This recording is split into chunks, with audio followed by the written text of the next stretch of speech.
For more on this developing story, we are joined now by Steve Kallas, a legal analyst and New York City attorney. Steve, thanks for being here on SportsCenter with us. Just how serious is this charge for Plaxico Burress as far as possible punishments are concerned? Well, these charges are very serious, Sage. It's good to be with you.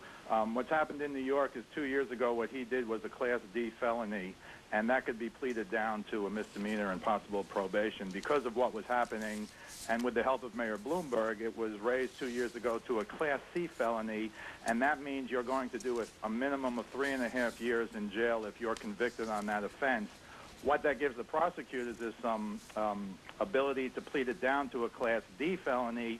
That's only 2 years, and what Rachel Nichols said before was correct. With respect to intent, that's been eliminated as a Class C felony, so he can be charged and will be charged with the higher felony. And I must tell you, I have some sources in the DA's office, and their policy in New York County, which is Manhattan, of course, is that the most they'll do is plead down a Class C to a Class D. So if he's eventually indicted on a Class C felony and convicted, of course he's innocent until proven guilty, he's going to do some time in jail. Wow. Okay, Steve, we have seen obviously other high-profile people get acquitted of gun charges before, some similar gun charges in New York. Roger Cossack earlier mentioned Sean P. Diddy Combs back in 2001. But it sounds like the gun laws have toughened since then. What are the chances of Burress also being acquitted with the facts that we know right now? Well, it's fascinating because of the P. Diddy case, and if anyone was around in 1999 in the New York area, you knew all about it.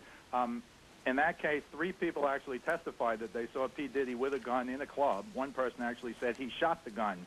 But what happened was, Ben Brofman, who's Plaxico's lawyer now, was the attorney there. His co-counsel was Johnny Cochran, who of course has since passed away, but also an excellent lawyer. What Brofman did was he cross-examined them. They had all already filed suit against P. Diddy, so Brofman had a lot to work on in cross-examination and discrediting these people. You'd like to see P. Diddy convicted because you're suing him for $2 million, and that was true for all 3. And after the case, the jury said, well, we didn't really believe those people. They were suing P. Diddy for millions of dollars.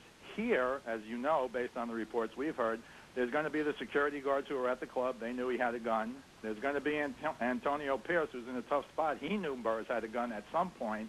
And, of course, Burress himself, the proof is he shot himself. So I personally think it's going to be much harder for an acquittal in this case, even though it was very difficult in the P. Diddy case to get an acquittal, and Ben Brofman got an acquittal in that case.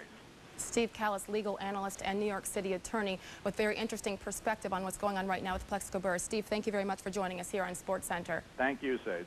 By the way, Steve mentioned the teammate of Plaxico Burress, Antonio Pierce. Police are investigating right now the role that Pierce did play, the fellow linebacker with the Giants, in Friday night's incident. He reportedly tried to hide the gun and took it across state lines. So once again, police now trying to reach out to Antonio Pierce for questioning.